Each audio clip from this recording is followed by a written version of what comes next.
Can you hear me? Yes. Good? Excellent. Oma.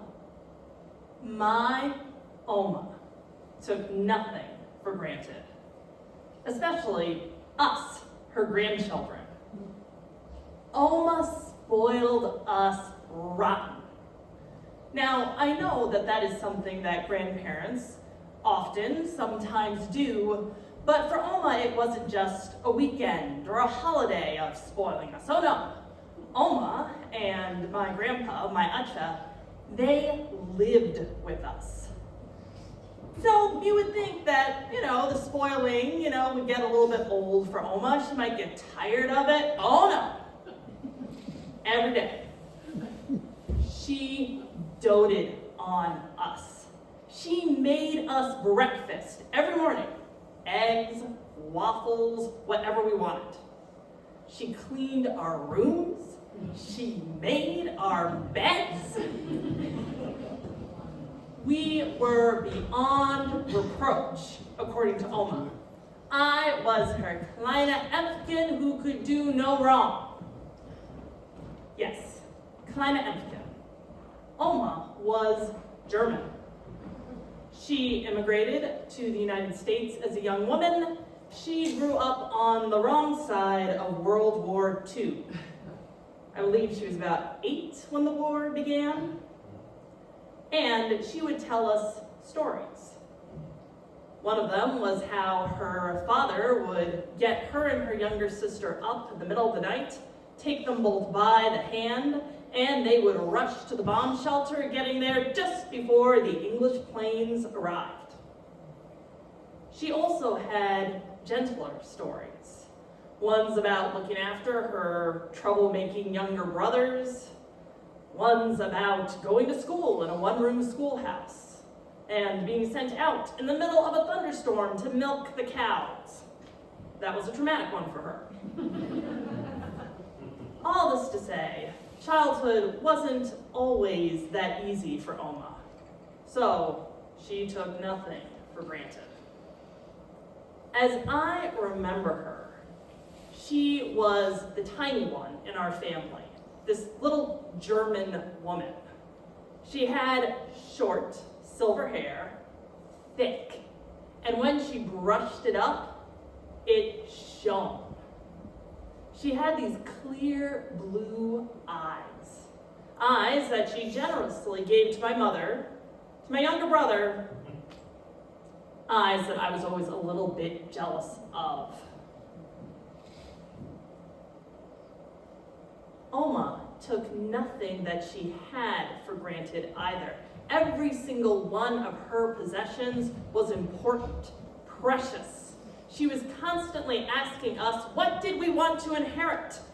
Did we want this piece of clothing, this knick-knack from Germany, this necklace? Everything was important. Everything was precious to her.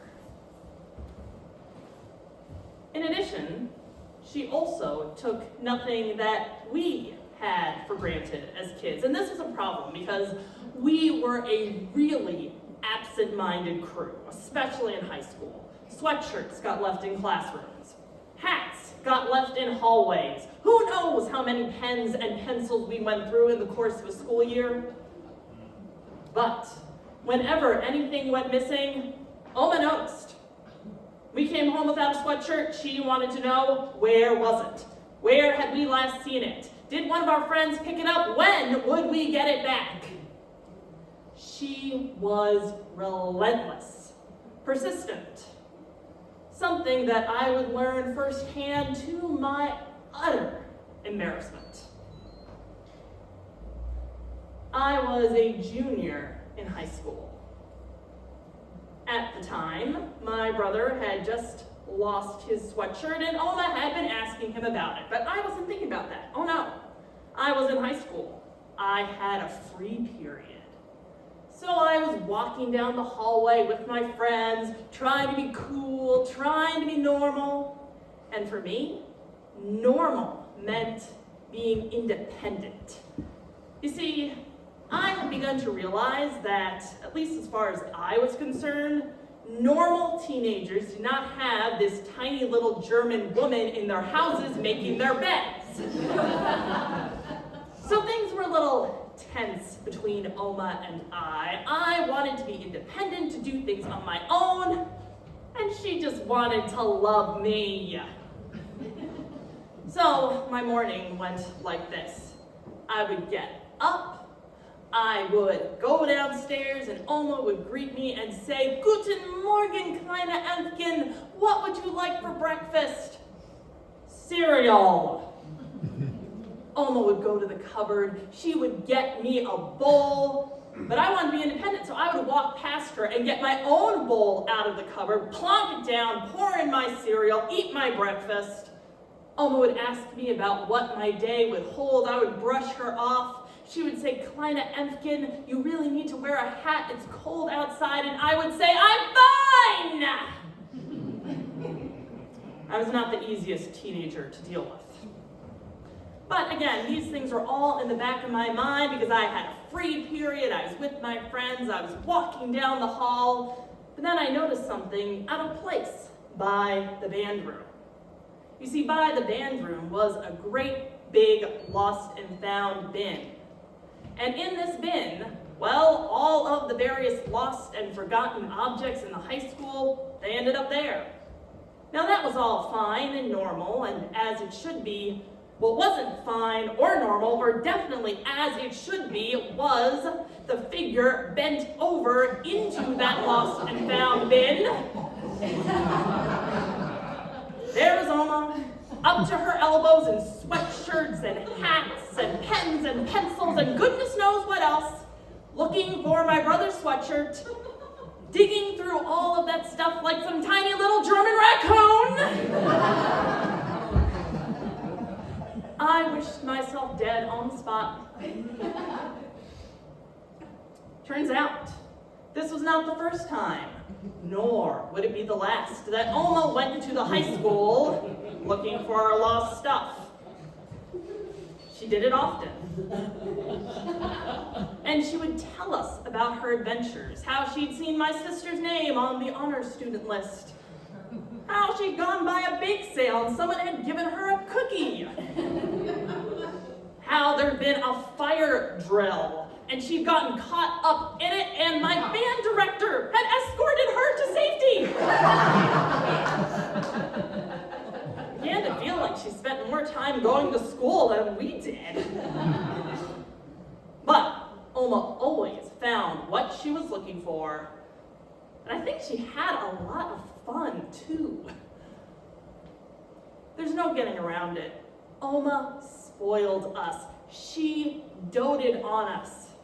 It drove me nuts because I thought she didn't trust me, and it made me so mad. But Oma loved us so much. And if she could have wrapped us up in bubble wrap before sending us out into the world, she would have.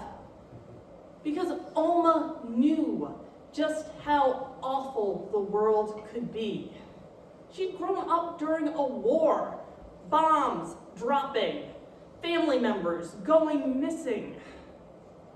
And behind that, all of the deeper horrors of World War II that I remember learning about in school, and Oma did not want to talk about. But she saw us, her grandchildren, growing up in this land of plenty. And she never held that against us.